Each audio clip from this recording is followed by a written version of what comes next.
Hello everyone, we're early this week. Welcome to the 36th TOSH Talks, where today, as you can see on the screen with the picture of a poo, which I think is the only picture I'm keeping up for this stream, unless we end up having to show something on screen, uh, the topic of the day, the birth rates. I want to make it clear, the reason I've put a poo there is because he has 8 children, so I'm making fun of, a few years ago there was all this talk of having to up the birth rates for replacement rate and things like that, but I think talking in the backstage, none of us actually really agree with that unless LM is some nymphomaniac, which I guess we'll find out.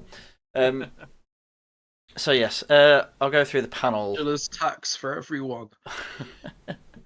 I'll introduce everyone in a second, but yeah, some background on the birth rate. I don't really know why this topic was chosen, but people seem to want to hear about it, so I guess we're talking about it. Who's knocking in the background, by the way, Harry? No one.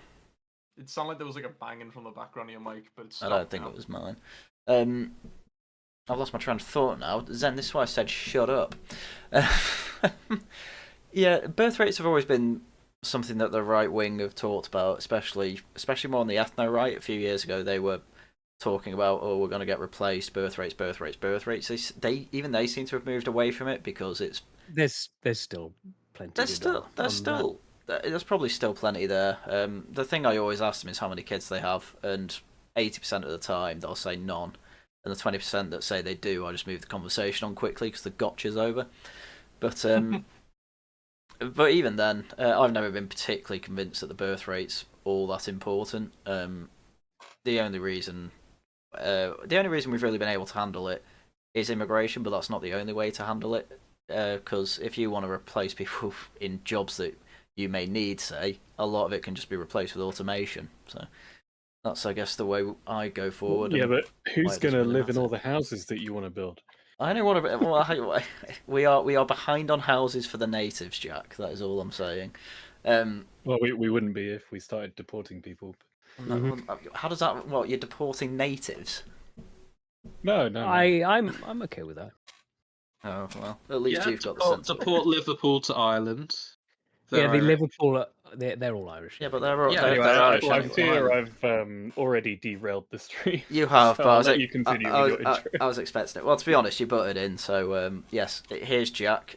Jack, what's your perspective on the birth rate question? Well, firstly, I want to address why people voted for this option in the poll, and the reason is because you didn't put Moltke's tactical problems in the poll. Right. Okay. My perspective, the position I'm going to be arguing today, which I feel like a few of us are arguing this one, is basically that there are too many people. And so to be as diplomatic as possible, whilst I understand the fear of replacement, just from the basic kind of monkey brain self-interest, I exist, it would be good if people like me continue to exist idea, I feel like, especially down here in the southeast, things are so overcrowded now that the idea that we should be encouraging people to have even more children is not good. And so, and I think it's entirely rooted, well, one, the replacement thing I mentioned, but then two, also entirely rooted in this idea that the economy is 100% built around exponential growth continuously forever, which I don't think is sustainable. I don't think it does anyone any good. So that's my position. That's what I'm going to be arguing. Okay. I do want to come back to the idea. You said about 3 things. I already lost my train of thought on that. Well, we'll probably come back to all of them. Yeah. I guess classic debating technique. I'll go down the list. Well, we're not really debating. We're more agreeing with each other, just debating semantics. We're going to be debating Jaws, who's not. Oh yes, I'll go through that after I've gone through everyone else's perspective. So I'll go down the list as I see it. AA Spy, or LM as he'd prefer to be known. Your perspective, sir. Well, I think we should get the birth rates up once we get deportations to happen. I wouldn't be against that, and if people are serious about getting the birth rates up, we should look at bachelor's taxes and potentially restricting pensions, like civil service pensions, for people who don't have children. Dan? they're just good ideas even without the birth rate thing. But fair enough. All right, Tharium, you're next. Well, my guiding philosophy in everything, as I have discussed, is I just want peace and quiet. Less people means more peace and quiet. So that's really what I'd like. And I feel like the people who, like the right wing, who are all obsessed with birth rates, they're basically falling into the same mindset as the people who want to import unlimited immigrants. And they just view humans as human capital, really. And that's all they seem to care about. Yeah. Okay. Zen, what's your take on the birth rates? Well, I immediately do want to rebut on that take, because I think there's a lot of people on the right wing who view parenting from a very personal lens of how parenting has gone for them. Obviously, the one I always come back to is Sargon, who clearly has this attitude of like parenting is the absolute best thing that's ever happened to him. Is how he portrays it. And he just wants it. It's a very kind of like it's like the opposite of empathy. Like not understanding how things would be for other people, where he thinks that just because it's gone well for him, it'll go well for everyone. But I've always had the general attitude of some people just shouldn't be parents, whereas people with Sargon actually come from the opposite perspective, where he thinks that, and he has stated this publicly, that literally being a parent makes you a better person.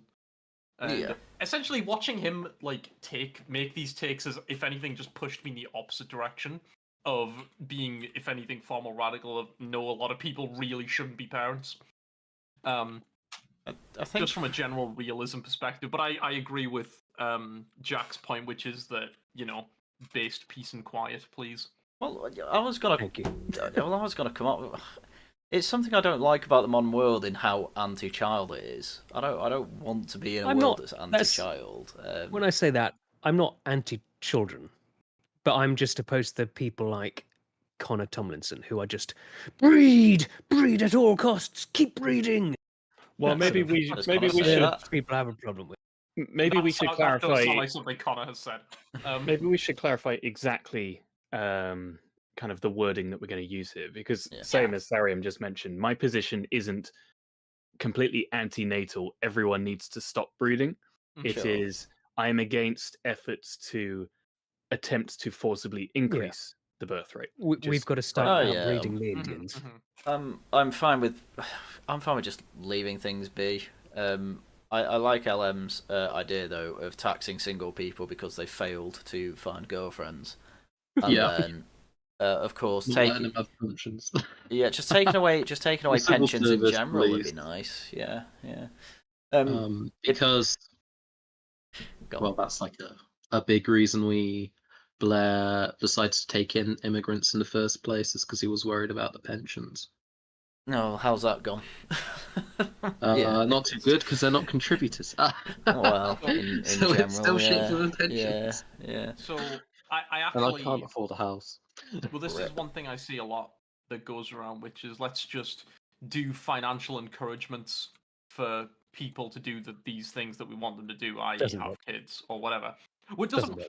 Either it doesn't work, or it works on a surface level, but then has like terrible consequences. For instance, the benefit system set up in an empathetic way of trying to just help people when they're down on their luck, but ends up being an absolute scrounging technique by people who refuse to do to actually try and get off them. There are people that have basically been on benefits all their life, aren't there, Zen? Yeah, it's a bit annoying. It's grim. It's grim. Shut the fuck up. I've done everything I can. I do agree. No, I know. No, you're definitely in a trap. Don't get me wrong. It's alright. We can bully Dang It Bobby about it now instead.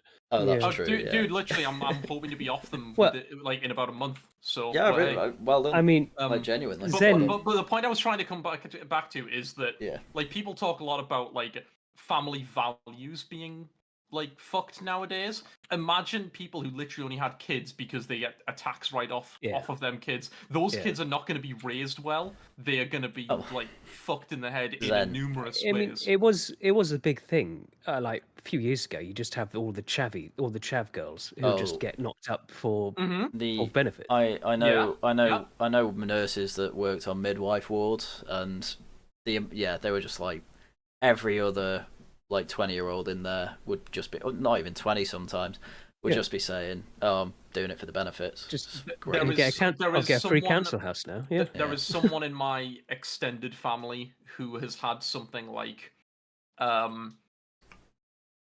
I swear it's something like 10 kids at this point, and she is fucking demented, all from different men. And those course. poor children, I've heard like genuine horror stories, stuff that like would be demonetizable. So I Yeah. shan't continue, but it's that those are not good households. Even if hey, look, we got the birth rates up. Like I think people need to look far more at quality than quantity. like you were saying about Sargon earlier. Mhm. From what I can gather, his parents never divorced. He's always had like a very nice, healthy family household. Always, Mhm. not exactly the sort of people you're talking about. Well, yeah, very different. His experience of that. I mean, I will Yeah. I will say it is something I've very much noticed, which is kids of divorced parents or split parents very rarely want kids of their own. Well, It's like they've Hello. they've taken on board that, you know, oh, it didn't work for me. I really don't want my kid to go through that if it doesn't work for me. I mean, my dad left when I was 3. But yeah, I'm not anti-children though. No, well, I'm not. I'm not saying for it's me. all. I don't know. For me, like, I'd like to sort of do everything my father didn't really, and be just better. Yeah, totally, and that's very admirable. Right. I think one thing that I mean we've talked about, like, you know, oh, I don't actually hate kids, yada yada, but that's a very common, you know, opinion you see coming from like people of our generation these days. I did have that opinion until I like actually thought about it more, instead of just having like the immediate kind of, you know, knee-jerk response. And I realized that when you actually think about it, I don't hate kids, I hate shit parents. When you look at it, when you actually look at it and you go like, well, okay, what's a child actually responsible for? I'm not actually hating the children. I am hating parents who raise their kids badly, but it's the kid that expresses the downsides of that. So it's very much not looking at the things that are actually to blame. It's But like some people just look at it from a surface degree and just go, annoying kids. It's like, well, no, it's kids who've been let down. It's not their fault, really. I always think fat kids are the worst because they're not feeding themselves. Yeah. That's the parents entirely. And then the kids get bullied. Yeah. Generally as well. Which leads to stress eating. It gets worse. It's a vicious cycle. Yeah. It really is. Well, I think at this point we'll go on to what Joz wanted to say over on the Discord, so I'll just read it out.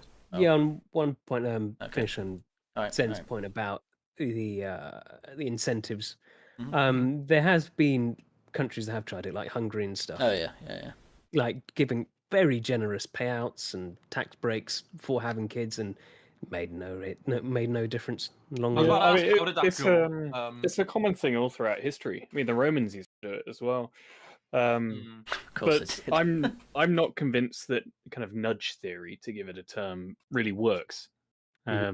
I don't think that people respond to those sorts of incentives, especially when it comes to modern day birth rates. I mean, I'm a firm believer. I mean, we can discuss the many reasons, and we will do with Joz's thing, as to why birth rates have declined, because this is an important thing to discuss. But one of the major reasons I think they've declined is the whole mouse utopia thing, which is that we are so overcrowded that there was such an enormous population boom because of the Industrial Revolution, because of the decline of death and its consequences that John really wants to talk about all the time. And it's meant that there's been a biological reaction to it. And because of that, birth rates have that issue. You just cut out for me there. Was that just me? Yeah. Oh, right. No, it cut out here. Okay, I assume you said that's why birth rate's going down because Mouse Utopia. I mean that's a good segue really to Joz's point. So he says basically my thesis was going to be the Bronze Age pervert quote: "Chimp in nature never jerks off, but chimp in captivity does." What mean? We're basically animals in captivity, and like those pandas we see with no real need to breed, we're so far removed from our other natural processes. It's not really a surprise that any people aren't having children.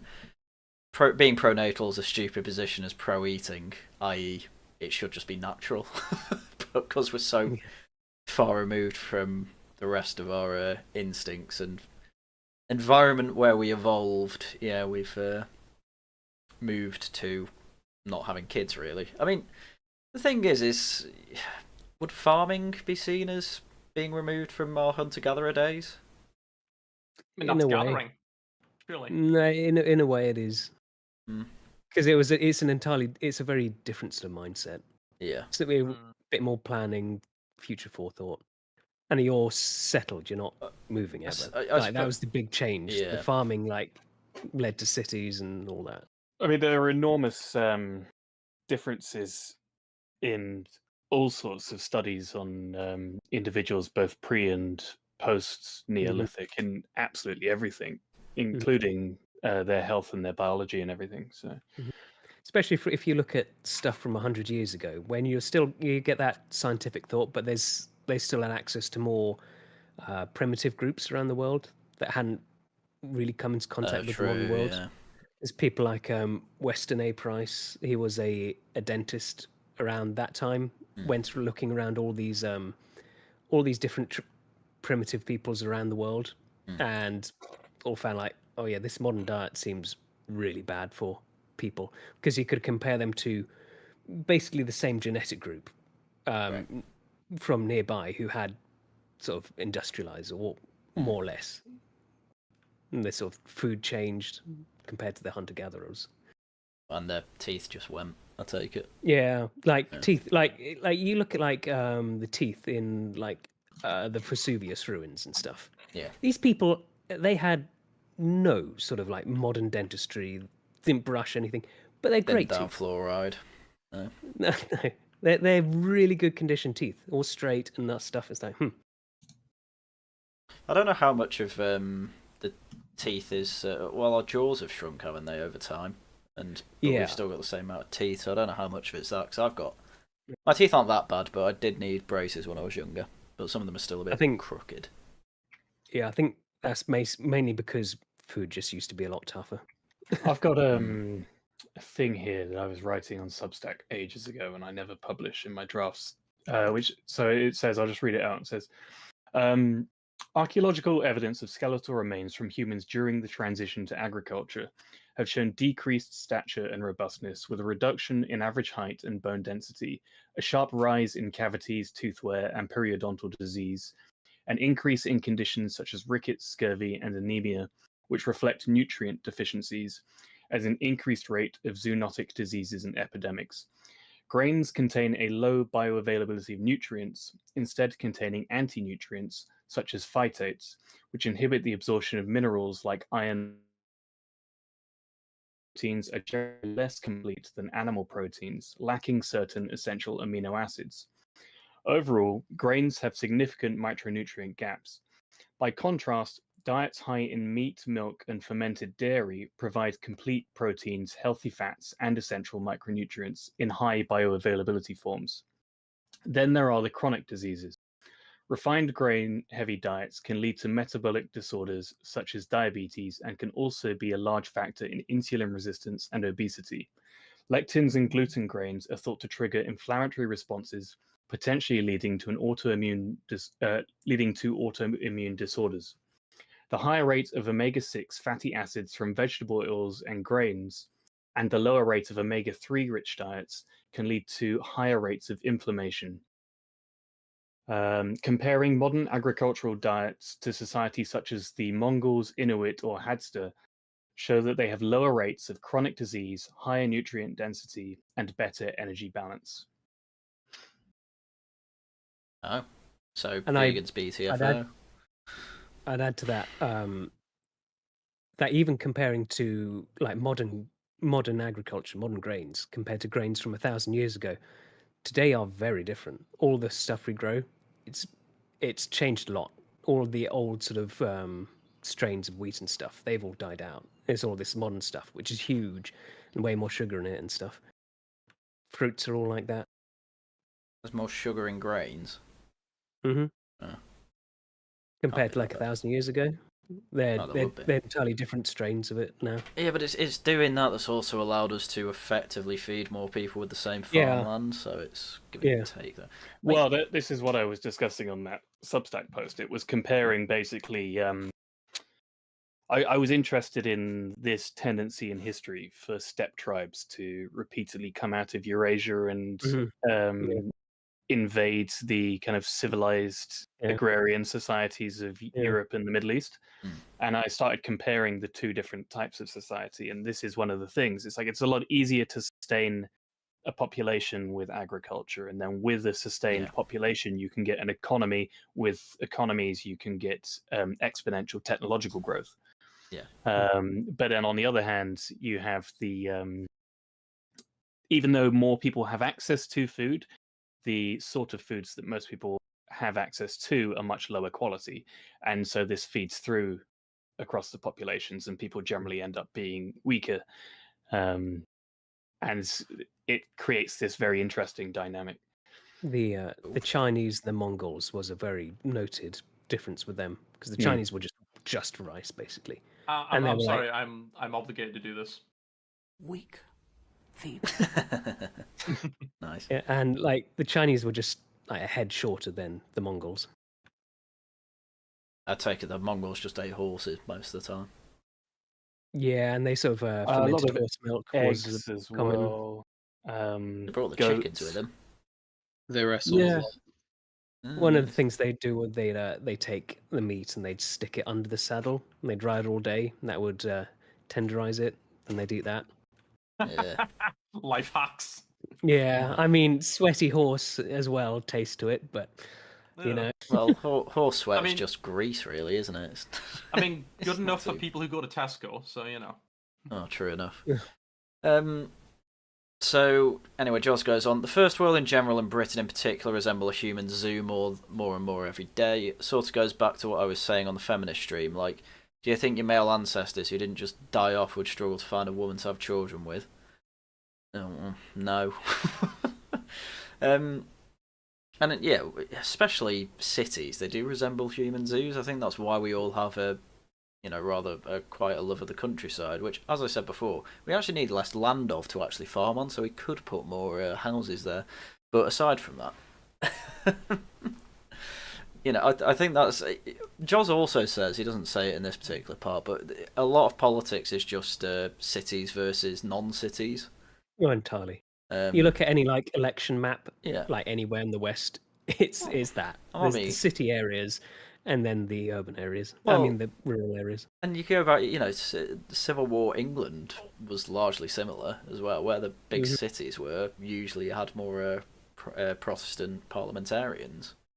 Mhm. The shires supported the king, so an interesting one. How that's all kept on.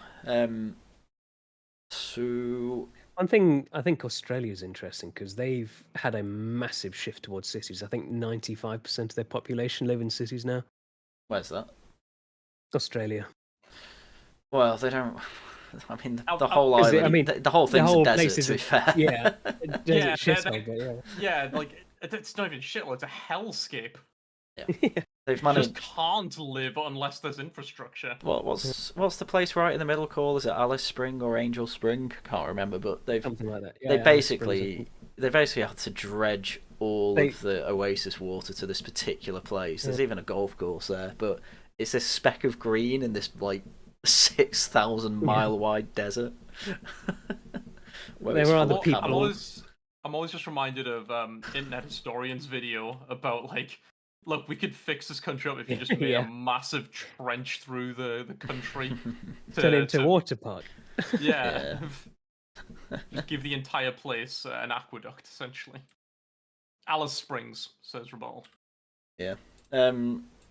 I mean, in the Discord, Tory Boy then brought up, I think people are just fat and ugly now. Unfortunately, you look at Japan, that's not true, and they have a worse birth rate. Also, I'm sorry. Look, I'm gonna have to bring in my northeast knowledge here. Yeah. Being fat and ugly does not preclude you from having Well- breeding well, in the this- slightest. This is the other sadly. thing I was going to point out. You have the northeast, northwest has places like Salford and Liverpool. Mhm. Everyone who goes on Jeremy Carl was fat. with like 10 kids. It's I don't know. I think a lot. Carl always used to have the thought of like basically poorer people had loads of kids because it was the only way they could entertain themselves was like having sex. He's not wrong. No, it's not. No. I think that it's more that how can I put this in the nicest way possible?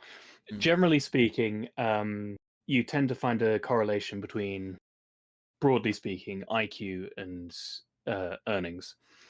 And generally speaking, people who are higher up on that scale are going to be thinking about things like, should we have kids more? Whereas people lower down on that scale are just not going to be thinking. Full stop. Mm. Yeah, And this is an issue. This is the IQ shred, right? Yeah. You That's because of the demands of modern society. Although, to us, I actually think it's moving away from this now.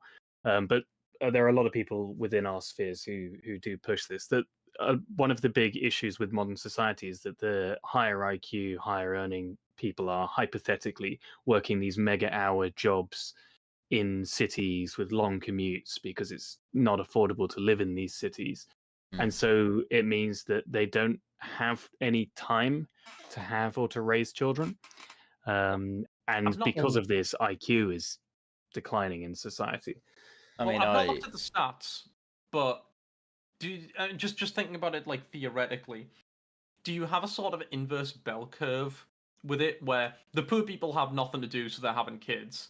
The midwits are all working like middle manager jobs, and thus are always doing the thing of let's wait until my pay is just a little bit better to have kids. And then the people who are just doing insanely well for themselves, are like, yeah, fuck it, let's have some kids. Yeah, but Do you have like an inverse bell curve there, almost? Kind of. I get your point, but it wouldn't quite be an inverse bell curve just because of the quantities of people we're talking about. I was going to say it wouldn't be perfect, but I'm just wondering if you see like a similar thing where in the middle is all the people who aren't having kids, whereas the people at the top and bottom are. Yeah, I'm just asking. earnings, Again, I've not looked at the statistics, so. Well, I just want to point out Elon Musk has an IQ of like 408 and has like 408 children or something. So sadly, he's also that's Zenn's point, isn't it? Yeah, no. Sometimes. No, I know. I'm saying anyone disagreeing with you is wrong. The other ones I can think his of. children are already pretty genic. Yeah, that's true. One of them is all right. 1 in 10 isn't bad. one that we know of. Unfair. There's always stuff going on behind closed doors. Go on, Tharium. Nancy Pelosi also, I think, about 8 kids, and then Ursula von der Leyen, I think she's got about 7 or 8 as well. Oh, possibly. Again, both people at the top of society. I mean, 10% of London is probably related to Boris Johnson in some way. I was about to ask who has more kids, Elon or Boris. Yeah. We don't. We'll never know. Also, I'd say from Jack's point, like you said, the more higher IQ individuals are probably more concerned about how am I going to have time to raise my children. Yeah. Whereas the lower ones are just the streets will take care of it. Or the difference between fast and slow life history strategists. Yeah, I was gonna. What's the film that is about this? Idiocracy. Yeah, that. Yeah, the introduction to that film basically summarizes it. I've never seen it. I can't believe we've gone through this without me just as a little note bringing up my favorite statistic of all time. What's that? The amount of children that Idi Amin has. How many? 43 brackets estimate. Is he a very high IQ individual out of interest? That is actually the Wikipedia statistic. Amazing. Brackets estimate. I love that so much. Well, no one's beaten Genghis Khan. About 10% of Asia is descended from that. We're all related that to little Genghis Khan. Yeah. I was in Luxor recently, and Ramses II, he had an awful lot. He had hundreds of kids. Well, a new concubine every night. It's just a new concubine every night. Yes, but like fucking hell. I mean, I'll bring this round back to Jaws because he had a little more to say. Again, he was referencing Bronze Age pervert. basically saying it's really cringe to even kind of talk about this, which I largely agree with, which is why I didn't want to do it. But you know what, we have to pretend this is a democracy at some point. But you're down to democracy. Wait, what? because Joz is saying not only did men survive, they thrived, and as is evidenced by the easy society we live in, i.e., we had the strong men made the good times, and now we live in the good times.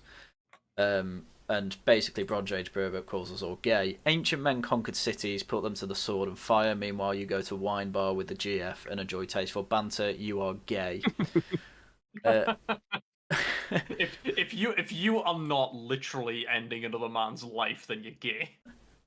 True. That's fair, to be honest. I mean, it's classic Bap, and this is why we love him. Yeah. But Yeah. I'm not really sure what the relevance is.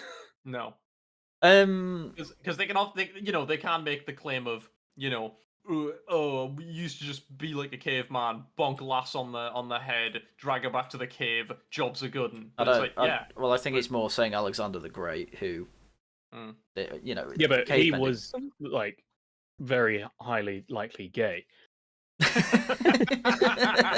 No.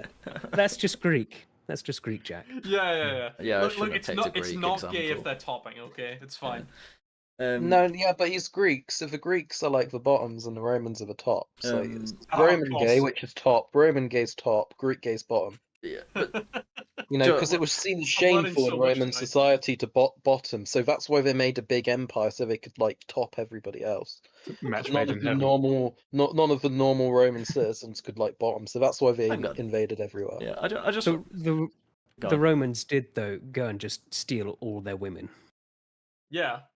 Isn't this where that old saying literally comes from? Literally everything is about sex, except sex. Sex is about power.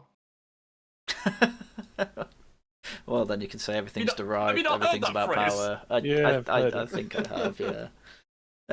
Well, I mean, to be honest, the whole reason we have civilization is because men were trying to impress women. It's largely why a lot of it exists. Honestly, that's the gayest thing I've ever heard. Why did you do anything in your life? Oh, make a woman Well, it's happy. true. Christ. We'd all be happy in our cave, but no, we had to impress the women. Yeah, well, Yeah, that's why I stay in my cave. John likes to make this point. I invented the vacuum cleaner so you don't have to spend so much time cleaning there. Yeah, but then they're loud. So, I'd prefer they be cleaning quietly. All right. Well, Well, the vacuum cleaner is. It'll be hard to hear the woman over That's a good point, actually. it. I'm very grateful that my girlfriend, who sat literally 6 feet away from me, can't hear your side of this conversation. Oh, well, you can always give her an extra headphone. that's what I was going to bring up before. You know, when we were saying, the high IQ people, yeah, they'll plan a bit more for the future, but a lot of people use the excuse of, oh, I don't know when I'll have time. I'm just saying it both. Again, we're going back to like the 80s here, but both my parents worked when my brother was born. Obviously, there's maternity leave, fine. But my dad migrated to Sweden for 6 months for a job there, and my mum basically did everything with the grandparents, obviously helping out as well. And I suppose this is where it comes in. If you have family to help, great. That saves childcare costs, but everyone moves away from their family now. You don't have that advantage, so you have to pay for childcare, and it's ridiculously expensive because these people have to have a family to feed too. I was in cheap. the unfortunate position of all my grandparents died early, so it was and then my dad obviously left her, so it was just my mum. I feel like so I was probably left on my own from a younger age than probably a lot of people, just because you got no options really. Yeah, no. Did he really leave, Probably or did he legal. also die early and they just wanted to spare you the thought? No, I think he Jesus got Christ. bored. He got bored. Wow. Oof. But That's more depressing. Come on.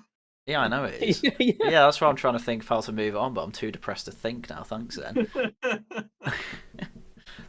He's what keeps them bringing up his fucking Yeah. dearly departed dad. Oh no, it's true. You do keep bringing the tone down. No, I was going to say. So what is Joz's point other than Joz men in the past used to conquer people? John's Joz's whole point seems to be shut up, pussies. That is basically his point. It's like worrying about the birth rate's gay. That's basically his point. Why aren't men... if that's the case, I agree with you. Yeah, Joz's point as to why we actually have less of a birth rate is largely to do with what we were talking about two weeks ago about whether feminists have a point. And it's just industrial society and its consequences led to good times, and good times means people indulging themselves more. They have, in fact, there's opportunity cost as well that we need to think about. Raising a kid obviously isn't easy, and if you have one, especially with women, you do sacrifice time in your career. And we're very much at a time where, throughout the 80s and 90s, you were told that's kind of all that matters.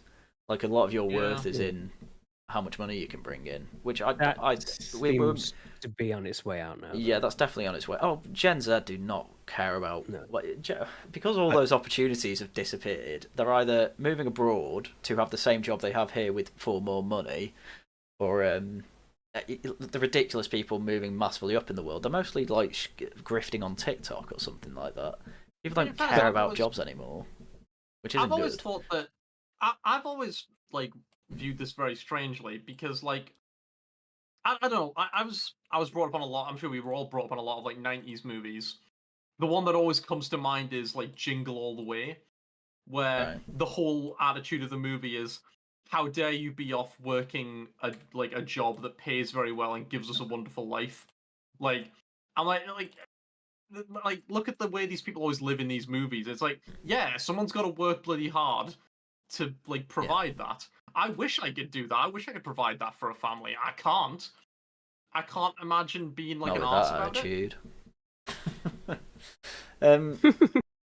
No, I mean, well, you know what I mean? It's always going to take a while to get to a point in a career where not many people our age are going to be able to ever be a single income family, unless we do something radical about the market and the people that make up that market in Britain, let's say. Or you just live incredibly cheaply. Well, yeah, but that's depressing because effectively you can't help, especially with social media and all that, seeing how everyone else has it better. Something that always gets me is whenever I'll see videos in America or a crime documentary in America, it's there's people working pretty simple jobs that can afford shed loads. One example I always bring up is me and Tash watched this documentary about some woman prison guard who got into a relationship with a prisoner and effectively busted him out. And it was she had a jet ski and That's she had the most a boat. woman thing I've ever heard. It is a very woman thing, but effectively she had so much money from that she was able to. She had a house that she didn't have a mortgage on anymore, so she could sell it. She had a jet ski. She had a boat. She had 3 cars or something, loads of stuff. And I'm like, I wouldn't. I wouldn't get too sort of hung up on that because there are loads of Americans who are really struggling to eat and stuff. Yeah. Yeah, well, they need better jobs, don't they? They just need to be a prison guard from the sounds of it. There's that side of it. There's also the side of it that the reason why semi-Americans have been able to have such a good quality of life is because it's largely at the expense of the rest of the world. Mm-hmm. Also, in fairness, I'm fine with sacrificing the world for my comfort. In fairness, if there's any job that I would hope pays well, it's prison guard. To be fair, you're at risk of any day just being randomly stabbed, and you want it. It's sort of similar to politicians where you kind of want them to be paid to a degree where bribery isn't incredibly easy to do. Well, we talked about this the other day. We want them paid nothing. Well, that's always a difficult question. They've got to be independently wealthy. Mm. Yeah. Well, I mean, I'm not being funny though. And my understanding is that prison guards do get paid fairly well. Yeah. Well, fine, but you see, America's so decadent. They have under driveway heating to heat up their driveway when it snows. I don't think that's common. I don't think it's common. It's unheard of. I don't know where it happens anywhere here. You know what I mean? It's in fairness, we get 3 days of snow a year. You gotta really so no. With that, You Yeah, know, well, I not. live in the southwest, and I Yeah, well, just not. don't get it. Yeah, well, not The in last time we had Scotland. it was the Beast from the East, if anybody remembers that. Oh, I Yeah. remember that. I was making Fallout New Vegas memes about that. Well, let me put it another way as to No why it fucking annoys me. bread so for weeks. Well, let me put it another way that really annoys me. You know, this might just be a thing in Wales, but you know, driving through, you can tell where council houses are, and you can still tell which houses are still council houses because they'll have solar panels on the roof because the council's paid for them. And it really annoys me knowing that I have to pay for my own roof repair and pay for my own solar panels if I want that. So that also annoys me. And it says Enigmatic brought up in the chat. Why would people work seriously towards having the best career they can when they effectively get taxed at 40 to 50%? What's the point?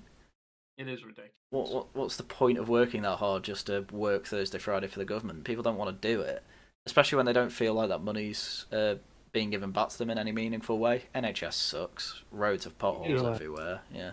You mentioned Japan earlier, and Japan they're, I don't know, maybe 10, 20 years behind the West, because they are still very much very work cultured. It's like you go to your job and you work that job for 80 hours a week. It's quite ironic. The main thing that seems to be stopping that is immigrants, because they're like, you know, it's ridiculous to stay until like 8 o'clock just because the boss is right. And the Japanese are a bit, and the more hubristic, shall we say, immigrants are just like, well, I'm not doing this. I don't care that much, and it seems to be spreading a bit, at least from what I'm seeing on TikTok. Because that's kind of ironic because it's kind of a reverse of what we've got here. Well, where people are lazy. Yeah, because allegedly the British are lazy, whereas the immigrants are incredibly hardworking. Yeah. Wow. Yeah. No comment. I'm just saying it's funny to me. Yeah, walk into any hospital and see who's doing the working. That's all I'm gonna say.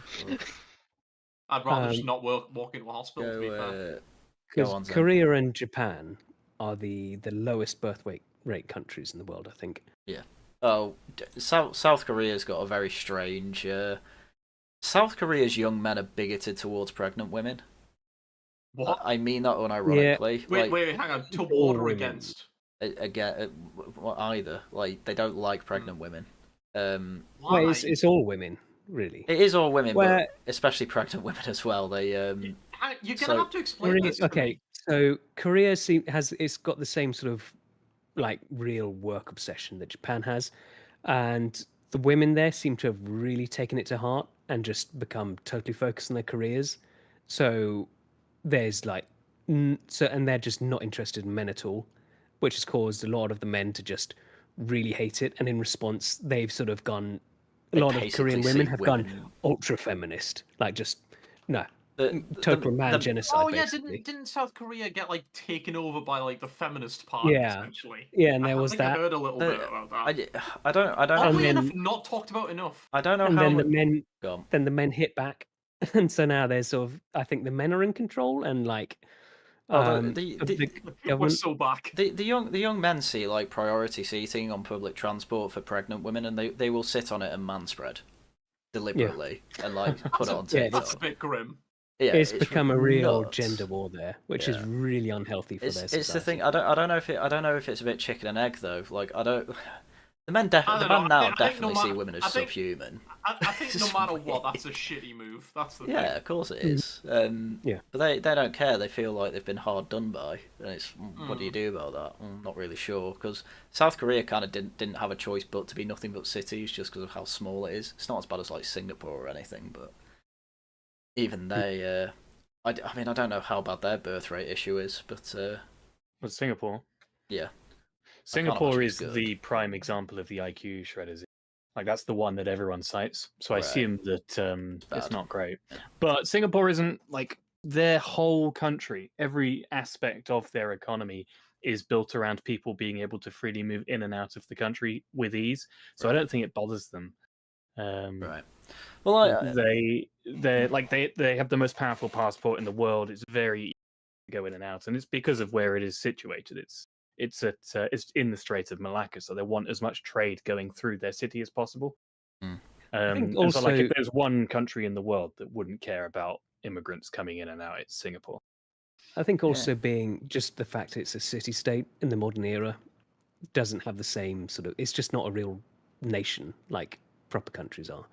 I just want to say, Yeah. toy rebuttal, man. I wish small businesses paid more at the start of their careers. I think it more means in professional jobs then, rather than, what's the one, unskilled labour. Mm. I mean, even then, in my particular profession, the corporates will start you off more than the small businesses, from my experience. So, anyway, where else was I going with this? I mean, this is another point actually. Birth rates drop whenever kind of the modern era hits a country, like Dubai. Mhm. Saudi Arabia has a Yeah. feminist problem.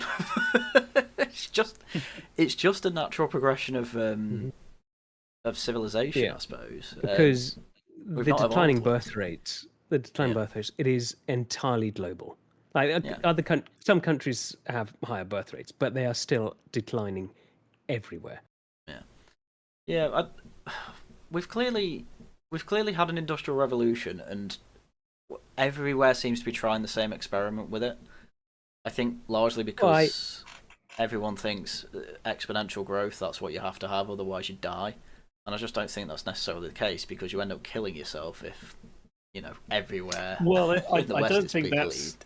I don't think that's the reason they want exponential growth. I think the reason they want exponential growth is because the whole model of the economy is the more people you have, the more people you can sell to.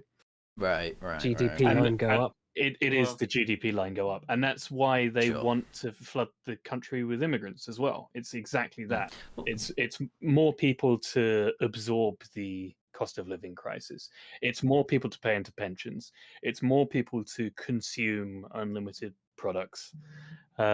It's hypothetically more people to contribute to the tax system. Yeah. And that's all the people who have control over this care about, is those things I mentioned. Right. But for those of us whose lives are being ruined by it, seeing the countryside around us being built up, seeing the job opportunities diminish, seeing the roads become clogged up with people, there isn't much benefit to this exponential growth model. And also, it leads to you feeling like you don't want more people around, which, as I say, is a factor in this birth rate issue. Yeah, absolutely. I mean, well, this is the other thing as well, because you have so many immigrants who come in at 18 and above. The whole of society then has to deal with that, the interests of those types of people. And if they come over and don't really have many kids, which it looks like many of them aren't, to be fair, then it all gears towards, right, you can have less of a focus on the 0 to 18-year-olds, and then it all it's like Carl said with the you go to McDonald's and you don't see the play pits as much, the play areas as much, things like that. Having said that, I have seen, if you go to like arcades and malls and things like that, if there's a big enough space, they have massive soft play areas in places like that these days, I've seen, which is something new to me. Probably build them for the dysgenic adults around now. Well, you say that, they look full of kids at least, so that was alright. So it's not like completely dead, but it was never going to be, because some people still are having kids. But yeah, I mean, that plus the expense of childcare, plus the, a lot of people's advice, and the first guy in the chat actually was like, children will make you very happy, but it's obviously, most people are going to think, yeah, but how am I going to afford it? And a lot of replies to that are, oh, you'll find the money somewhere, and it's just like, that's not good enough for some people. Yeah, no, it's not. It's also just not how that works. Also, the attitude from people who go, "Oh, if you don't have kids, you're gonna be alone in life." I'm sorry, just fundamentally wrong. Well, it's not, because there's a lot of feminists who are like second wave who have gone 80 and they're like, I wish I had kids and grandkids now. Yeah, but they're saying that because they're fucking miserable people who no one wants to spend time with. Yeah, Not but because they didn't have kids. On your deathbed, it's unlikely you'll get that many visitors if you don't have kids. Well, then you've lived a bit of a shit life then. Well, no, or your friends will probably be dead as well or dying as well Yeah. because you're the same But you age should- as you- them. I mean, Well, you let's should be have honest. been more of a pillar of your community in your older years. Then you should have If- done more. Do you know a really easy way to do that? Have kids who are going to be part of that community. Like, typically Okay, that's what or- happens. Or just do other things for your community. If you are not getting a full state funeral, then you have failed in life. That is a fair True. point. That is a fair So point. true. The great Englishman Disraeli had one of the biggest. Yes. Why, of all of the potential people you could have used to cite that example? One of my great grandparents got a not state, but I don't know what the word is. It's like just sort of the local town sort of. Oh yeah, funeral. my uncle had that. A budget state funeral. Yeah, let's go with that. Yeah. Well, and Well, all these that's people like have on families Crusader as well. Kings. On Crusader Kings, close to dies, you can choose the scale of their funeral. You can get these little budget options. Oh yeah, you don't have an And, option for we that need- in the second one, do you? In the third one, Yeah. yeah. It's exclusive to CK2. Oh no, they've Sorry. they've added funerals in one of the recent DLCs. Yeah. Jack just Um, explained the mechanics. Of course, Paradox would make you pay for. Yeah, funeral DLC. It comes with the Tours and Tournaments one. My Paradox game only has one DLC because it's abandoned. Good old Victoria 2. Nice. Classic. I have been enjoying the Victoria 3 posts that basically say the best way to run your country is exactly how we'd want it to be run, which is like laissez-faire plus racism. Yeah. Does that have birth rate policies, Victoria 3? I don't know Indirectly. about 3. Oh, amazing. I'm one of those people who are like, no toy soldiers, can't invade places. Nah. Although Victoria very much is geared towards the opposite of what we're saying, because obviously it's about the Yeah. Industrial Revolution. Oh, and yeah. The aim is to literally, it is Human literally, capital. Yeah. no, it's literally to increase your GDP. That's actually the aim Yeah. of the game. and so in that you want to massively increase your population so that you get an enormous workforce. IQ This, shredder go bruh. Yeah. Yeah. This is the new theory that we haven't heard. That the decline of the West is actually Victoria 2 or Victoria 3. Yeah. That's the responsible for it. Look, everything got worse when we shifted from CK2 to CK3. It does just Yeah. seem kind of paradoxical that when you're in Haha. well Nice. when you're pardon the pun. Well, it's true. When you're in the hard times, though, people tend to have more kids. When you're in the because birth rates have always been in kind of waves, from what I understand. And when during the war, quite a few kids were born.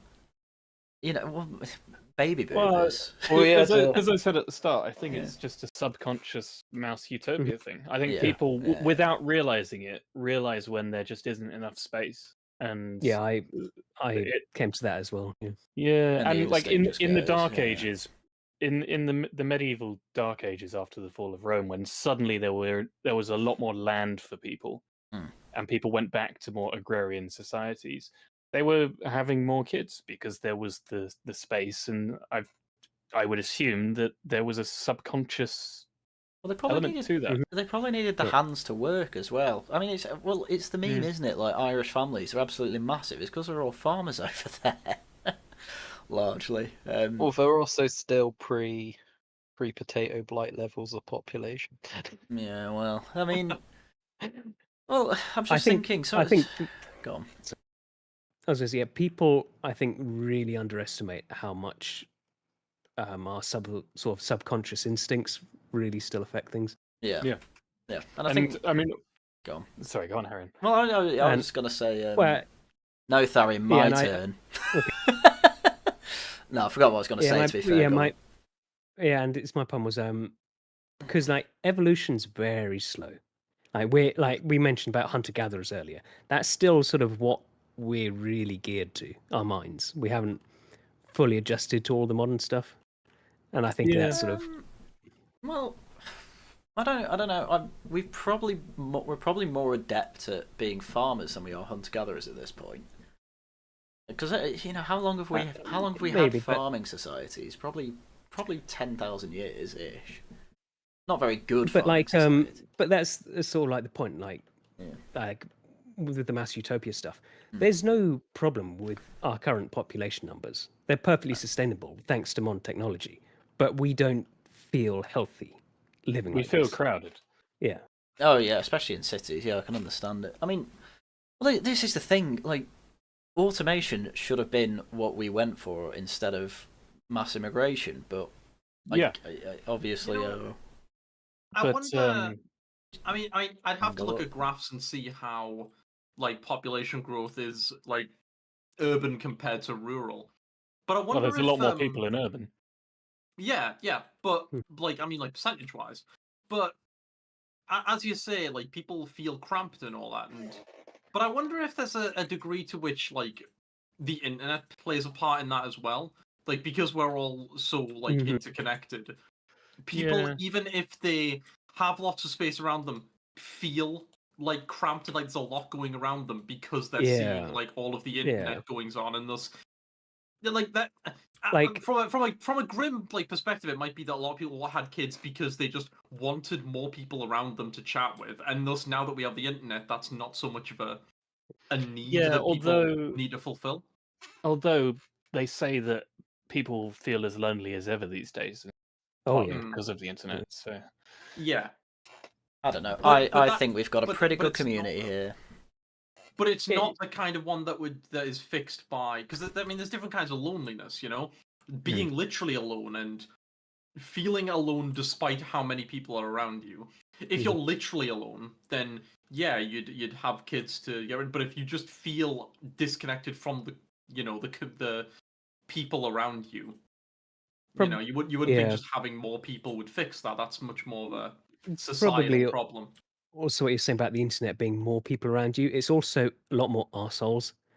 You'll never not be able to find someone to call you a faggot on the internet. It's a bit of a problem with the internet in that there's no kind of immediate consequence of being a negative Nancy on the internet. Whereas, in the old days, if you got called an F slur, you'd get punched in the face. These days, there's not a lot you can do. And like Yeah. the kids who get bullied, always it seems just so much worse for them now because they get it at school And and then then they they get it at still get it Yeah.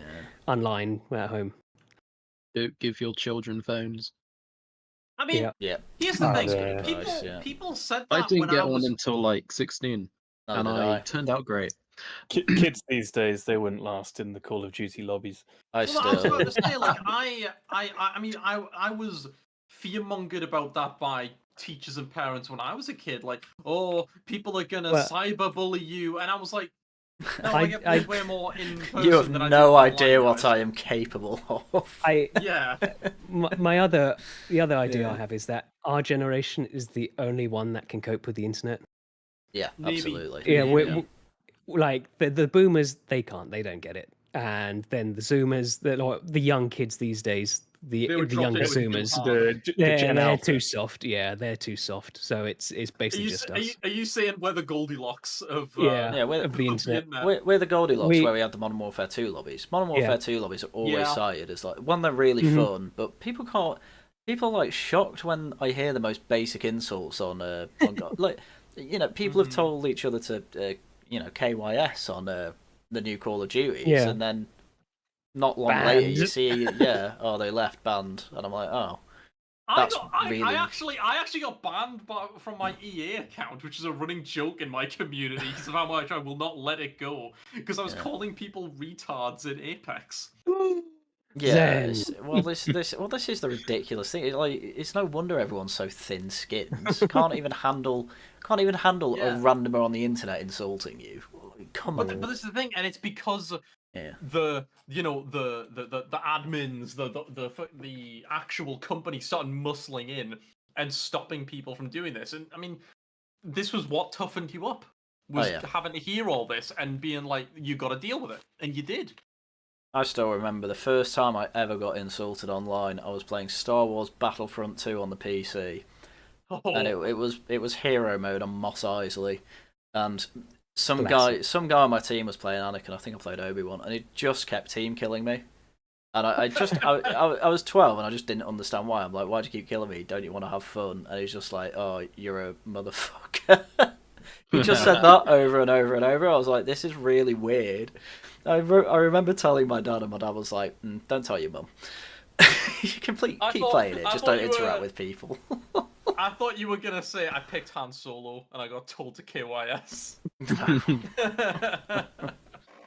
No. Imagine playing a gun character, Christ. Yeah, but no, it was that was when I was like 12 or something. So yeah, this is how early unfiltered, unmoderated internet chat was. Just normal. I Good liked, old days. Yeah. I liked how RuneScape introduced me to human trafficking as well. Yeah. What? Buying And, GF, buying GF, Paying GF 10 200 gold. gold. Oh, right, yeah, okay, yeah. Oh, my first God. experience with the stock market as well. Grand Exchange. The Grand Exchange, yeah. That was I never played much RuneScape, but I did always find it an interesting with some of those mechanics. But I never got into it. I never even had a membership, but I played it so much just on the little free-to-play area. Yeah.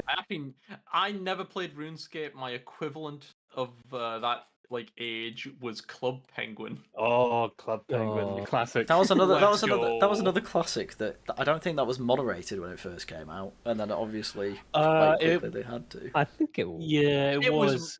I might have been in one of the later ones, but I remember there was servers where you couldn't even talk properly. Yeah. You just had Yeah. a list of Oh yeah. words to combine I essentially. mean, Club I Penguin was remember- Disney, so I remember Club Penguin and Habbo Hotel had certain formations of people Oh, Habbo pool to make closed, certain yeah. symbols. Yeah. Way. Pool closed due to AIDS. Yeah, we all remember that. I mean, this And might be. Stingrays. Yeah, this I think this is another one of Joz's point actually. Like we're talking about this, when Bap was saying, basically men would be at least able to fight. Yeah. Here we are talking about us. What are we ultimately doing here? We're sat inside looking at screens, and that's just not impressing women, and it's not building the testosterone exactly. And I don't think the gym quite replaces, physical fights and journeys. I'm not gonna lie. Well- The amount of guys nowadays, again, coming back to Connor Tomlinson, who's like, if you wanna be a better man, go to the gym. And it's like, Nah, not how that works, mate. just get a I mean, horse. I don't think there's I'm anything not wrong saying- with sitting No, at a I'm not computer saying and you talking. No, I'm not saying you shouldn't go to the gym. If you wanna go to the gym, that's cool. But acting like it's this magical cure-all. It is a is magical like- cure-all, to be fair, but exercise in general. I also. I don't think that there's anything too wrong with sitting at the computer and talking, because it's No. the same as going to the pub or sitting around the campfire no, as a no. caveman. Oh no, Yeah. I get that. The problem is that for a lot of men, that is kind of their only hobby. Yeah. It's or if it's not that, it's just that and gym. Neither of them are particularly sociable. The gym, frankly, isn't just. From what I can tell, isn't that impressive to women. Well, I No. think part of the issue with gym culture is people treating it like a culture rather than Yeah. just a thing that you should do Yeah. to stay fit and keep healthy. Yeah, Yeah. I agree. I with think that. people join gym communities online and talk about gym stuff, mean- and I just go to the gym. Mhm. You don't need to. Yeah. make no, it, actually, on that note, I think that's actually all right. If anything, if you need some way to start talking to people, it's a good way to do it. And there's a lot of technique behind going to the gym where, you see it online where someone just horrendously injures themselves because they did something wrong. You do want to know what you're doing. So Yeah, but you can I do think it's that a with good- I people. think at it's a You, the good you way. gym. do on the spot. You do on the spot, and you Mhm. yeah. Yeah, but you can do that with people at the gym. You don't need to then go home and go on Reddit and talk about gym to people. That's the thing that used to annoy me. A story that always gets me and why I've, I kind of exemplifies why I hate gym culture is my brother told me about a stag do he went on where one of the activities they did was a tour of a brewery, and Oh, my life. which is What's fine, the but brewery tour. a brewery tour, yeah. But the guy who was doing the tour was this hench guy who clearly went to the gym. And when he did the tour at the end, he said, "Are there any questions?" And two of the guys in the stag tour looked at each other, and apparently one of them just said, "How much do you bench?" It's kind of that thing of you've not listened to anything he said. You only care about like, you know, what he benches, and he's probably happy to say it. But I'm just like, you've been through a whole brewery tour, and all you can think about the whole time is his muscles, and I'm like, that's a bit gay. He probably doesn't even know how much he benches. He just does work. He said what his bench personal best is. He didn't know. Well, they probably a muscly guy like that's going to know his personal best. Come on, but no, because you could be a good chance. You know, he's carrying barrels all day. That's why he's big.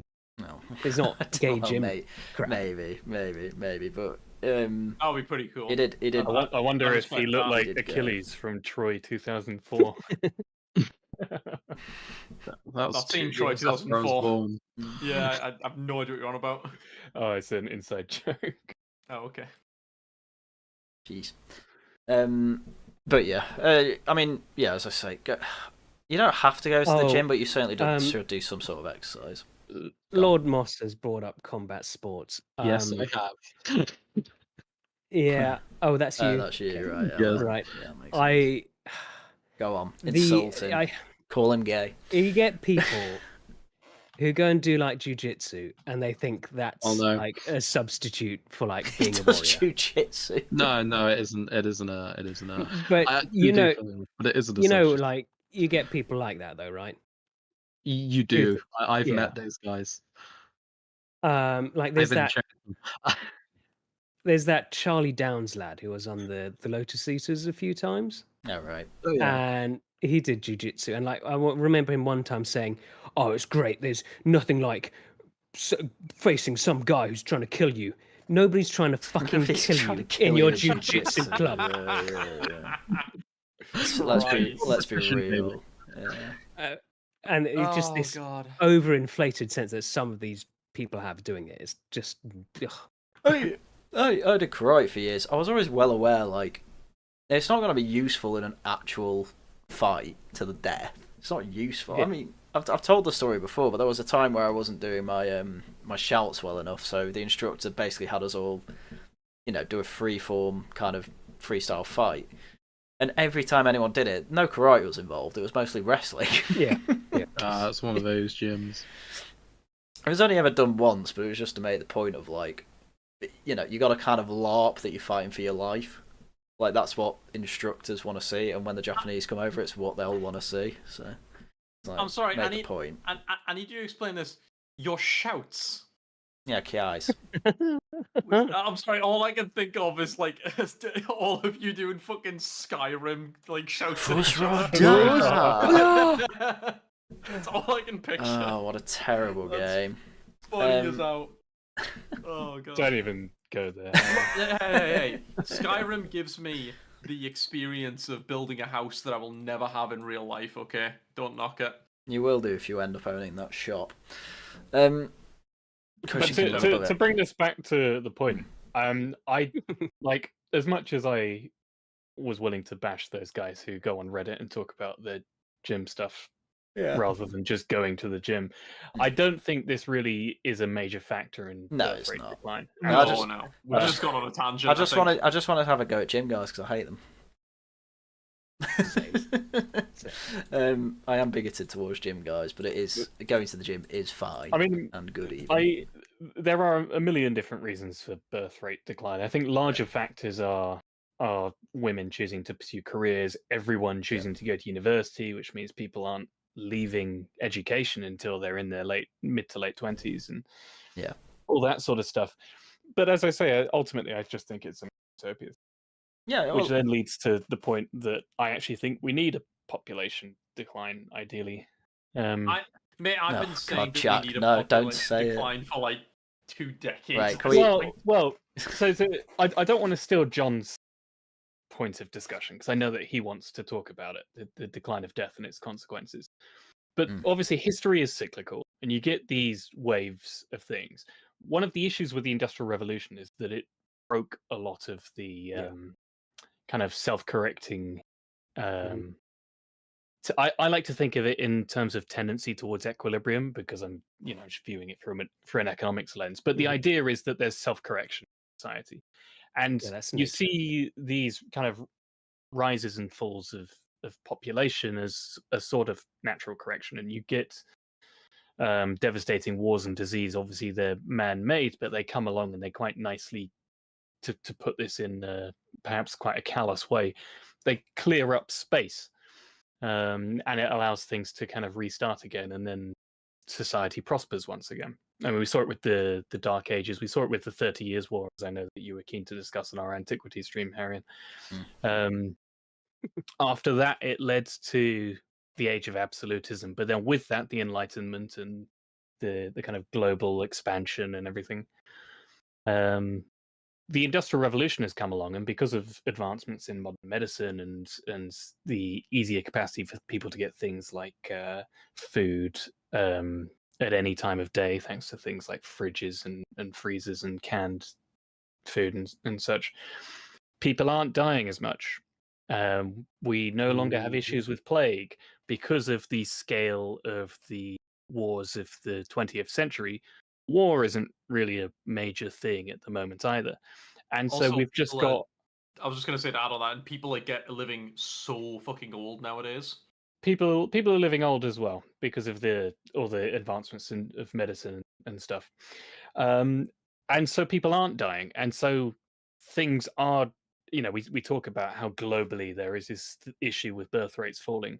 There are more people on this planet than there have ever been. And yet the resources aren't growing, right? There's still only a finite amount of resources on the planet. And I mean, I sincerely believe that, I mean, what are we, close to 70 million people in the UK now? Yeah. I think Okay. a comfortable population would be down 20 million, to be Look- brutally honest. Look, Well, England's I would don't want to. ideally be like 45 million. I don't want to go full zoomer here, but I'm. I love that you're essentially just preaching the Thanos argument. Yeah, basically. Just nuts. Yeah. But I mean, obviously, I'm Don't- Oh. actively want to This genocide wouldn't be people. this wouldn't be random though. Well, sure. Well, This is a joke. If the agents are listening, that was a joke. Look, to any Don't put me in jail. agencies, to any agencies listening in, I do not currently have access to magical space stones that can erase half of our I population. mean, I think saying an ideal number in the UK, I think that's just a ridiculous thing to say on any level. Like it'll naturally ballpark. equal. Do you, Oh, you meant in the UK? I mean- I thought you were genuinely saying 20 million people across the entire planet. Oh no, That'd be absurd. no, in the UK. That'd be pretty based, Well, admittedly. Talk about living space. Like if you had laissez-faire markets anyway, it'd all equalise. That's the problem. boy. We've basically been living in Well- quasi-socialism for a century. This brings up another thing, which is that you also get with these cyclical cycles archetypes basically in control of countries. And since the age of colonialism and then the Industrial Revolution, we've had the merchant archetype more or less in control of. No, I'm not. I'm not referring to them. we're merchants too. Yeah. Jarvis, please play Kirby item bounce. But we have had, the merchant archetype in place, and throughout history, they have been in place when you get the good times, so to speak, right? Because they are not the warrior archetype. They're not people who prosper when times are tough. And part of the issue is that we're almost in a permanent state of merchant rule at the moment. Yeah. Everything is, without meaning to sound too much like a Marxist, everything is capitalist now, right? And there's seemingly no escape from this. Marx's grave is capitalist. It's true. Sure. It's true. And- Yeah, you have to pay to see it. And there were several major events in the 20th century which could have changed and which could have led to them being overthrown by some other archetype, but they weren't, and they managed to cling on, right? Yeah, I suppose. And arguably, this is a consequence of this as well. Well, I suppose this is why the Starship Troopers ideal is so attractive to, well, our side of things, because who's in charge of the government there? Well, the warrior class, because it's all veterans who are there. But the merchant class is free to do as it wishes, which is kind of how. Well, isn't that how the merchant class came about anyway? They basically said to kings, "Please don't get in our way. We just want to do our own thing." Well, it mainly came about because of the Juvenalian conflict between the aristocracy and the monarchy. Right. Yeah. So the monarchy was like, I want to expand my power at the expense of the aristocracy. So I'm going to start freeing up all these serfs who are tied to the land of the aristocracy, Right. and then they can do things like become kind of merchants or whatever. And like you said about it's sort of a result of better times, because when you have the best times, you don't need everyone producing. The people producing are producing the excess. So then you can have the middlemen as the merchants who make it all more efficient. Well, it's like in economics, you get the business cycle, right? You get the booms and the busts of businesses. And the point that the Austrians make against Keynesianism and explicitly against monetary theory is that you need the bust cycle of the business cycle in order to have a market correction and to clean up the inefficient businesses. And that is a stagnant period, sure, but it's what allows then for an organic growth after that. And in much the same way that in Keynesian economics, when you just get constant expansionary monetary policy, and then all that does is accumulate debt bubbles. Very much in society, we've got this permanent growth without any sort of cyclical reaction to it or response to it, like there has been in history. And it's leading to this pretty awful scenario that we're all in. And so this is why, to bring it all full circle, this is why I'm not necessarily in favor of us trying to increase population. Yeah. Well. And the big thing, I think, the biggest thing with the Industrial Revolution is that for all history, no matter who you were, like even emperors, you had about a 50% chance that your kids would die before adulthood. So that's 50% of people born just at a start weren't producing ever. And the Industrial Revolution fixed that to today, where childhood mortality basically doesn't exist. So it's a bit like bacteria. Every generation you had twice as many people reproducing. So obviously that's like now you see, like you said, with the world population, just absolute hockey graph from the Industrial Revolution onwards.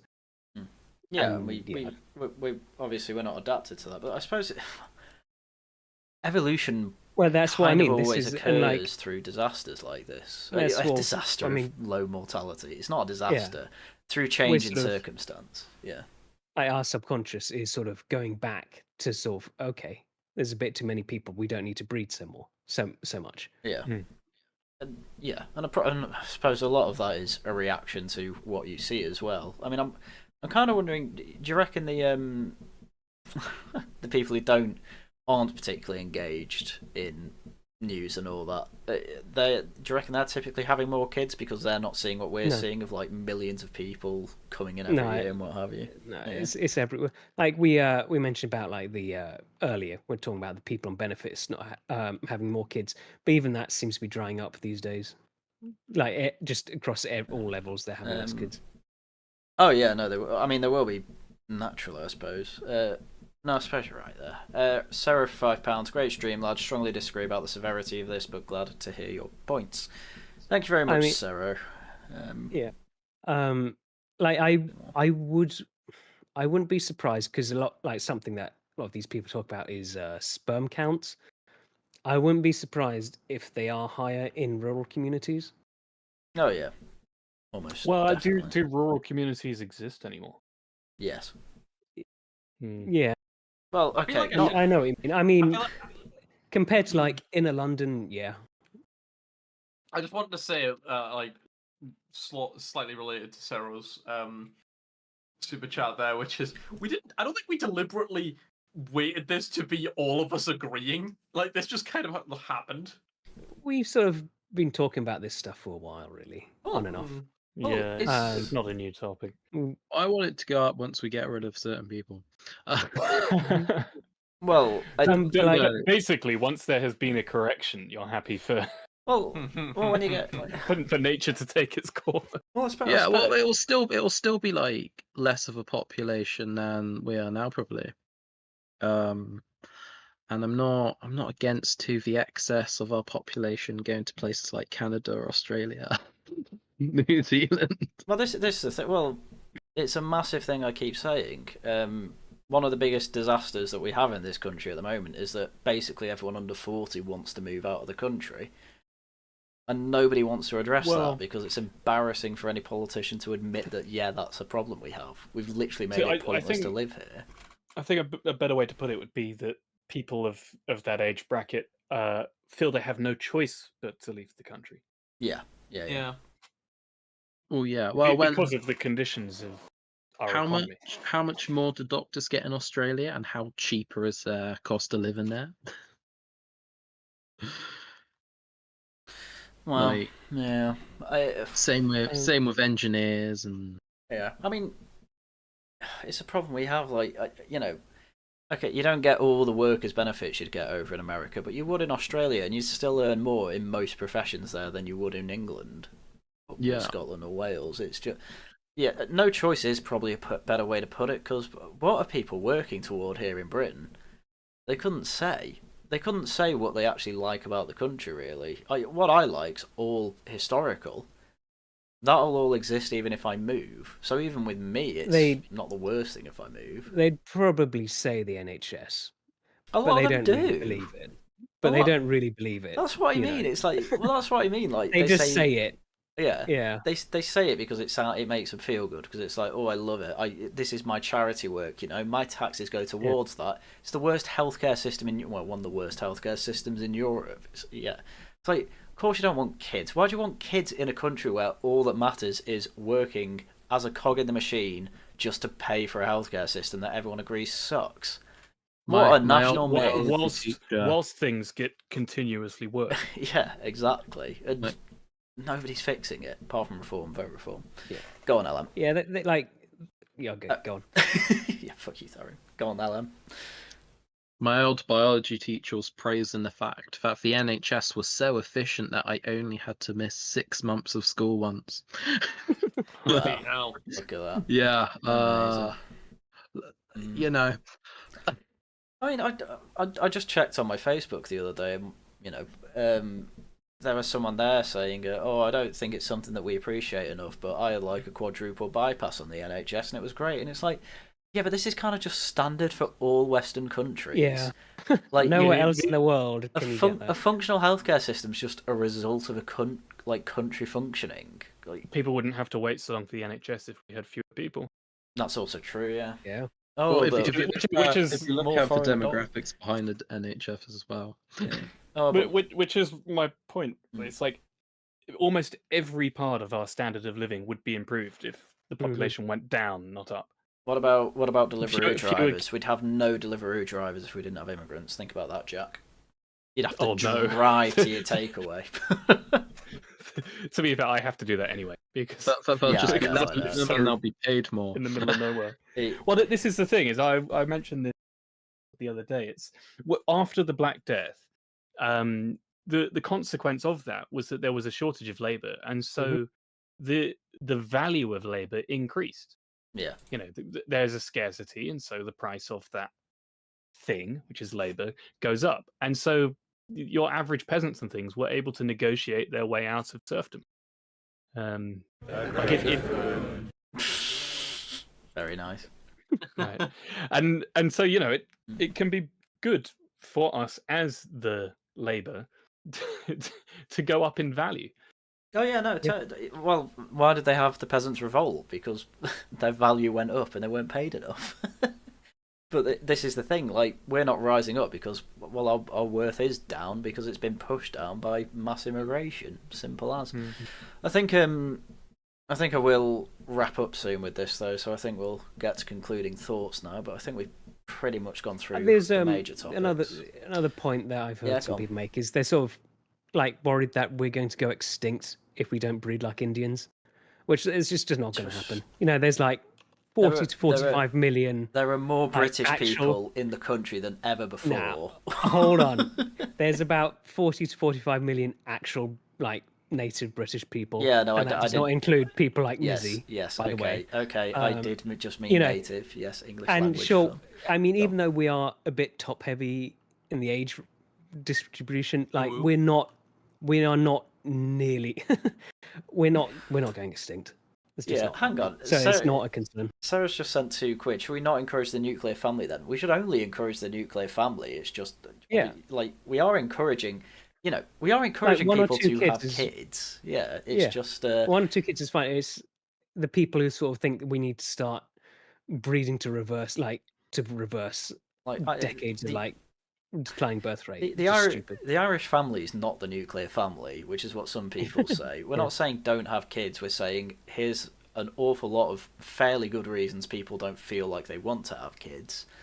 If you are gonna have kids, and I actively encourage people to have kids, I think it's a good thing. Well, Have a I think nuclear it's family. it's important to clarify that the specific wording of it, I believe, in the poll was something like, "How do we get the birth rate up?" And so I think part of the reason why 3 of us have come on this panel and turned around and basically said no, we don't need want it, that, is because the wording was how to increase the birth rate. It wasn't. I think Like- I mean, in fairness, all I saw was Harrion going, "Come on to discuss the birth rates," and I just went, "Oh, fair enough." So I didn't even see that. What is it exactly? I said the birth rate issue, so yeah, I think the wording of it. But this is the thing: is it an issue? Kind of, not Well, really. I mean, I even don't think people it is. who, Yeah. I don't know. I think it's portrayed as an issue, so it makes sense that that's just how you Well, phrase it. It's only an issue if you want exponential growth. that's Elon the thing. Musk- It's only an issue because of the pensions. That's the Elon main Musk. problem. Elon Musk is It's an issue when doctors and lawyers are having 10. Well, no, Wow. I can understand that So some the people new view ones. it. I can understand that some people view it as an issue if you view it as almost like you know, ye who have higher population will have the vote, essentially, if you're thinking about it from a very realpolitik stance, which I know a lot of people do. like It's not just pensions. It's we want Elon the Musk- British to be in charge of Britain. So I can Elon understand Musk from that perspective. has talked about it multiple times and how he thinks it's just an absolute crisis. But Yeah, he's Elon coming Musk, in. who is a business owner and wants Yeah, more people he's to coming sell in. to. He says that, and he says, well, we need more people so we get more Einsteins for his company. Well, that's No. wrong. Yeah, I mean, To address this one, like pretty much all of the geniuses who invented almost everything in the Industrial Revolution came from a tiny pool of intellectual elites in Britain. If IQ was a matter of who had the largest population, then India would rule the world, right? I mean, they're working on it. Ed- Superpower by 2030, I hear. Ed Dutton has 2020 done, guys. 2020 guys. Ed Dutton's done a lot of work on this. That's not how IQ works. Yeah. So Musk is wrong on that. IQ is largely inherited, isn't it? Yeah, and there's. I think he's like hoping like what you do occasionally get really bright kids from really dumb parents, and he's just thinking, just throw all the human bodies that you can at How it, many? and eventually he'll get like more people for his companies. Well, that's the thing. How many people would be born who aren't these super geniuses? And I suppose that's the thing. Like, just because they're not super geniuses doesn't mean they can't be useful and productive. You see, he can stick a Neuralink in their brains and mine Bitcoin with them. I mean, I actually think part of the problem we have is that in order to be successful these days, you basically need to be a super genius. Yeah. Yeah. yeah, And that has come about because there are too many people. possibly, yeah.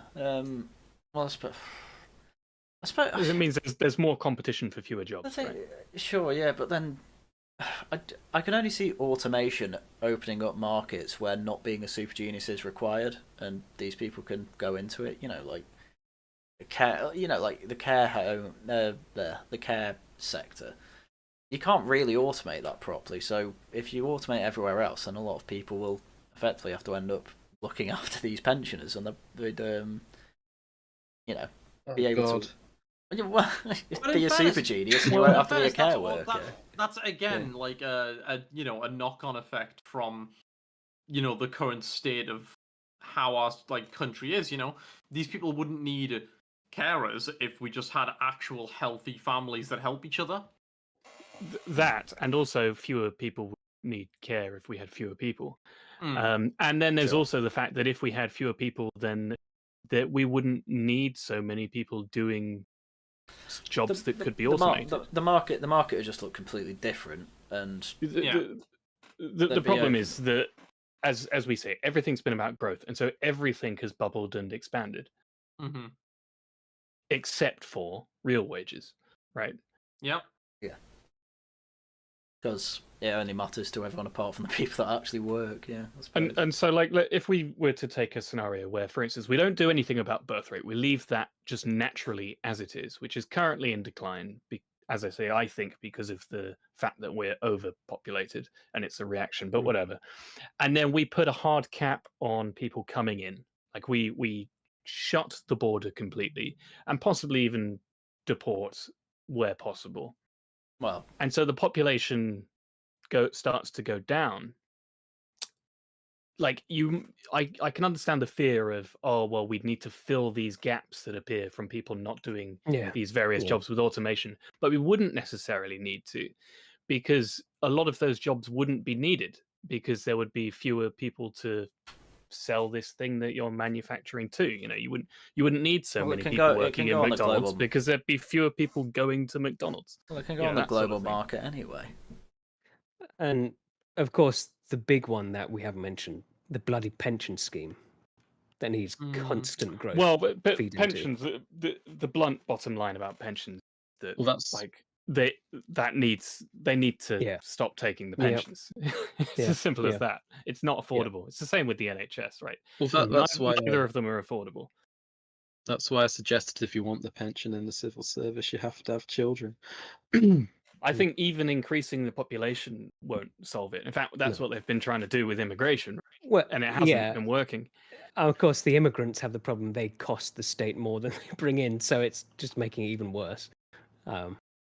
I mean, we all understand this, of course, Yeah. but I mean, the amount of damage that came about from Yeah. basically the generation after the Second World Mhm. War turning around and going, "Oh, Yeah. we've done our bit. Now we want an easy life." Yeah.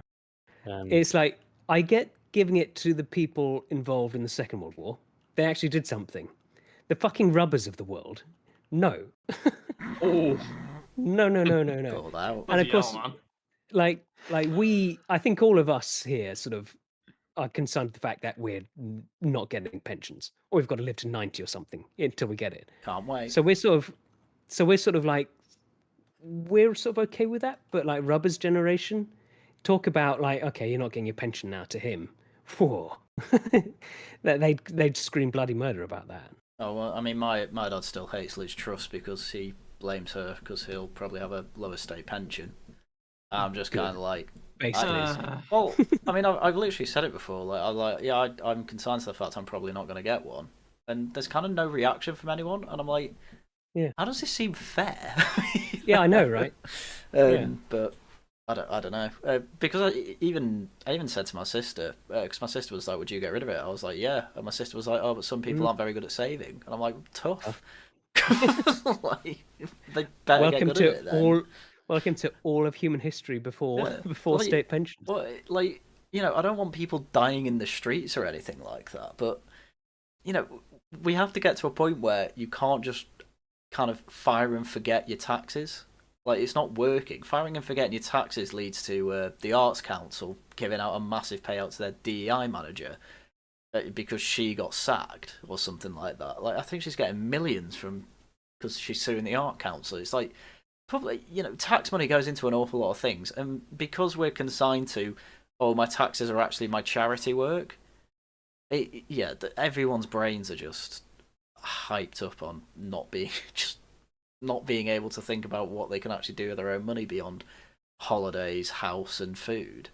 It's nuts. Like, you can actually do a lot more with that, and the whole economy would be better if you were actually choosing what that money went toward. But I mean, you're never going to be able to choose it through, choose where your tax money goes, because the Treasury hates that. Every public sector hates that, because then they can't play the power games. They have to effectively play democracy, and they hate doing that because the incentives aren't as easy. Anyway, we've gone on every topic and barely even looked at direct birth rate issues, because frankly, we think it's about a fourth order issue from the Industrial Revolution, which, as we went through with Jaws, that caused the issues between, that basically caused the entire culture war. Well, mainly between men and women, we went through the other day. But I don't think any of us are saying the revolution was a disaster.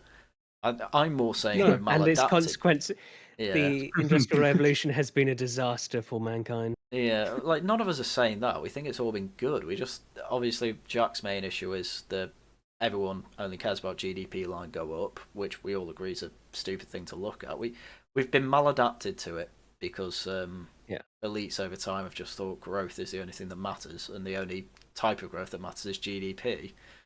And it's ruined everyone. I mean, even Ireland, their GDP's Not gone up. per capita, though. No, per capita, no, they don't care about that, obviously. Let's not even get into that. I mean, Jack doesn't even consider that a proper statistic, whereas... Well, it's literally just GDP divided by population, and so I get angry when people are against GDP, but then think it's okay to use GDP cap. It's just to get the idea to the normies that we're getting poorer. Well, I mean, you can use real wages, but then it's not. They'll just say like, "Oh, capitalism, millionaires." Anyway, so yeah, we all just think we're a bit maladapted to the results of the Industrial Revolution. But I think the disasters we're going through now is going to, because as you said, Jack, we've had disasters throughout the 20th century that we thought would fix it, but this one feels different somehow. Not fix it, but go in a different direction that would hopefully be better. Yeah, well, I was explicitly referring to the rise of several kind of totalitarian regimes, particularly in Europe. So Germany, Italy, Spain, Soviet Union, and of course, even China. And about how in a previous this new archetype, because they were all militant societies, right? Had the Second World War, for instance, gone in a different way, then likely the kind of liberal capitalist West would have crumbled, and we would have seen the merchant archetype replaced with the warrior archetype briefly, and society would have gone on with a new cycle. But that didn't happen, because against the trend of history, the liberal capitalist merchant class won. Yeah. Which was our side, by the way, so we should be happy about that. But well, this is why the Starship Troopers thing's interesting, because that's a liberal way of dealing with that issue of getting the warrior class in, I would argue. Yeah, well, I mean, it's a different issue, but as I've said before, I in general, I just don't think any of us won from either the First or the Second World War. Well, I mean, they're both just tragedies for. Yeah. Not all the best goods. I mean, it's good that Hitler was defeated. Don't get me wrong. Yeah, I mean, Mad Jack Churchill won. Mad Jack Churchill. He won. He won. Yeah, he had a great time. Yeah.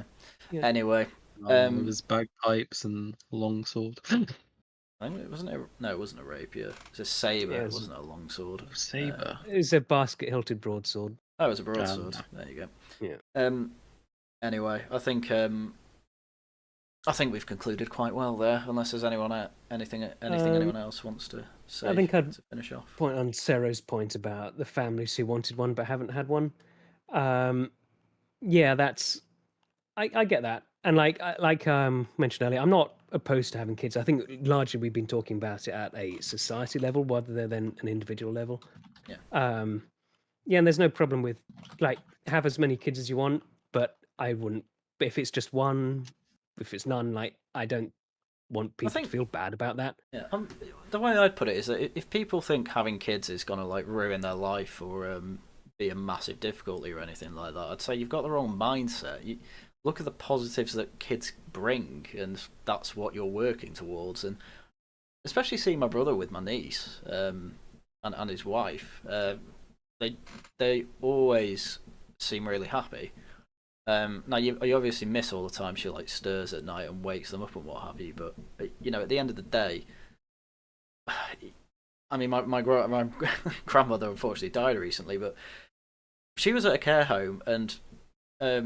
My parents would bring my niece to that home every Thursday, and it would brighten everyone's day.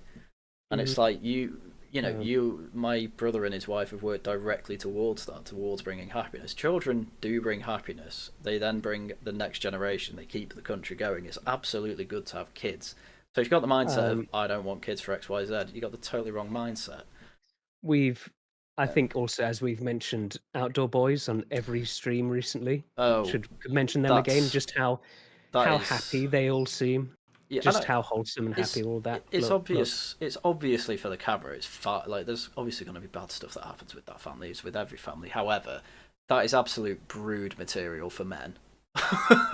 That is going to make every man want kids. I've never heard of this. Outdoor Boys. He's literally just a guy who goes wild camping, but he brings his kids on some of the videos, and they always just seem like the happiest family ever. Like he has 3 boys, and they're quite young. I think his oldest is like 10 Lots or something. of energy, yeah.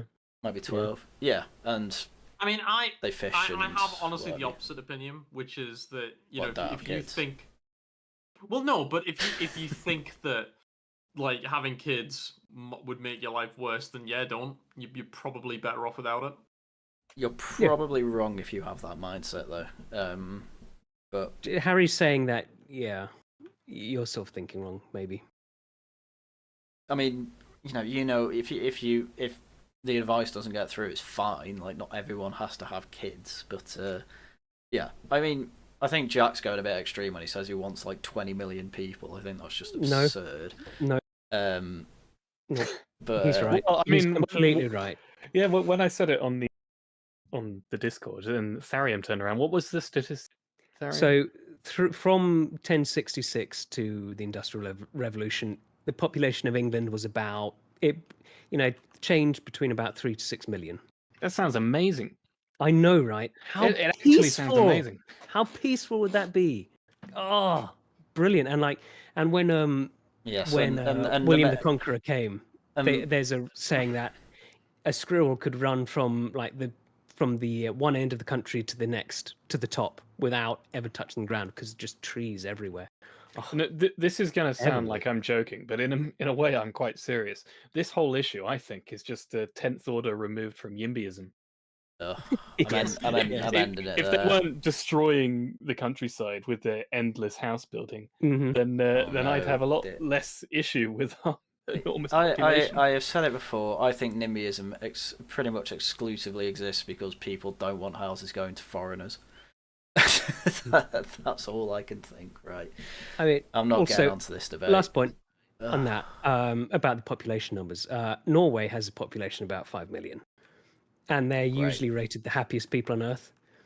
No one thinks, oh, poor Norway. Their poor GDP with only 5 million people. I do. Their poor GDP. They have one of the highest GDP per capita in the world because they struck oil. Like, don't give me that. Finland. But imagine if they had more people. More human capital. Hang on, no. Hang on. Finland. I'll be happy if I lived in Norway as well. Have you seen their women? Yeah. Finland has actually the exact same population with about the same landmass, and it happens to be the most depressed place in Europe. So square that circle. It's because they don't have enough people there to buy the Starbucks and it's because they didn't strike oil, isn't it? Right. Anyway, I'm not getting into the NIMBY debate. Maybe we can have that as a subject. They're all Mongols. Well, that too. But anyway, I don't think there's anything else to add. So I hope you've all enjoyed seeing that picture of a poo with all his babies. It's probably one of the best shots from season 9 there. you when you say that, you really need to say the a bit clearer. Well, yeah, poo. He's a poo, and then you just got this Indian man. That's how it sounds like. Do you want me to say Mr. Nahasapina Petal on then? Just like Jack's saying, just pronounce it a little bit different. It doesn't quite sound like you're saying a poo. That's what you'll see if you go to the subcontinent anyway. Oh God! All right, let's end it there. Right, I would like to thank the panel for coming on. Thank you for coming on, Jack. Oh yes, pleasure. Thank you, LM. You're welcome. Thank you, Tharium. Sterilize yourself so I can have more peace and quiet. Okay, and thank you, Zenn. Always. Right, shill time. No, this is the only stream this week. Actually, I might do one on my own channel this weekend. I'm not sure yet. Well, we might on Um, Monday have the geopoll, if I can be bothered. We will do the geopoll Monday. I was, that's next week, Jack. So next week. All right, sure, fine. In a couple of days. We'll, yes, hopefully we'll have the geopolitical stream to finish off about Sparta being absolutely ruined by. I nearly said it again. It's not Mesopotamia. It's Macedonia. I do know the difference. I'm just bad with names. Tuesday it will be Tosh news. So news from the last 2 weeks, no doubt. Russia, Ukraine will come up. And then videos from my channel as and when I can make them. There probably won't be another Doctor Who one I ever make because hopefully it'll die. To be honest, should I go through Carl's video tomorrow and reply to him? I think You got to he stop needs it. e-fapping. What do you mean stop e-fapping? I mean, Well, stop do we- e-fapping. You don't watch my videos anyway. What do you care? Do we know what his video is? What, his video on the message to Nigel Farage? Yeah. No, and I think going into somewhat blind would be helpful. I hope it is absolute surrender. Can I show something? No. All right, well, I'll do it anyway. I'd like to show Iron Duke's stream Oh, yes. that he's doing. And Right. the reason, I can't remember what his channel's called. I think it's 99 Iron Duke Yeah. or something. It's The in the reason I Discord. want to shill it is that he keeps on sending me messages. I'm sure he does with you guys as well. But he keeps on sending me messages asking me to come on his stream with him. And I never can because I'm always busy. And I feel bad. And so to make it up to him, I'd like to show his channel. So go to 99 Iron Duke or whatever his channel's called. I should probably be useful if I knew what it was called. You and do go watch his realize stuff. he definitely is not asking Harrion to join his stream. He's not asking Harrion. But the message here is harass him until he gives you shoutouts. Yes, basically, yes. Right. Well, there you go. I think that'll be it. So, do join the Discord down below. Do like, subscribe, and leave a comment telling us what you think. We do stream regularly, and obviously, as you saw, Sero is throwing out the super chat money, so you can too if you feel so inclined. You can also become a channel member for the low price of £2 a month, or more if you're feeling like it.